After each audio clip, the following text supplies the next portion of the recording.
আমি তোমাকে ছাড়া থাকতে পারবো না। আমি বহুত বন্ধু বান্ধবরা দেখছি এবং তাদের গার্লফ্রেন্ডরা দেখছি, যখন প্রেম করে তখন এত বড় বড় কথা বলে, তোমার ছাড়া থাকতে পারবো না, বাঁচতে পারবো না। কিন্তু ঠিক ওই মেয়েগুলাই বিয়ে কইরা পোল্টি মাইরা আরেকটা ছেলের সাথে চলে যায়। হয়তো তাদের প্রেমিকারা তখন আবেগের বয়সে ছিল, তাই এসব বলেছে। কিন্তু আমি আবেগের বয়সে নাই। আমি মিথ্যা বলবো না, আমি অনেকের সাথে ফ্লার্ট করেছি, আমি অনেক ছেলেদের পিছনে ঘুরিয়েছি, কিন্তু কখনো লিমিট ক্রস করি নাই। ওইটা একটা ফান পর্যন্ত ছিল। কিন্তু তোমার ব্যাপারটা পুরোপুরি ভিন্ন। তোমার বাবা জামশেদ ভাই আমার জীবন সেট করে দিছে।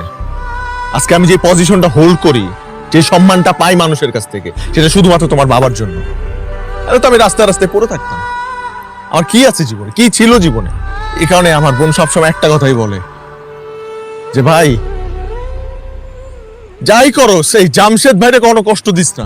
আমি যদি তার সাথে বেইমানি করি, সেই জীবনে আর একটা মানুষকে বিশ্বাস করতে পারবে না। রকি,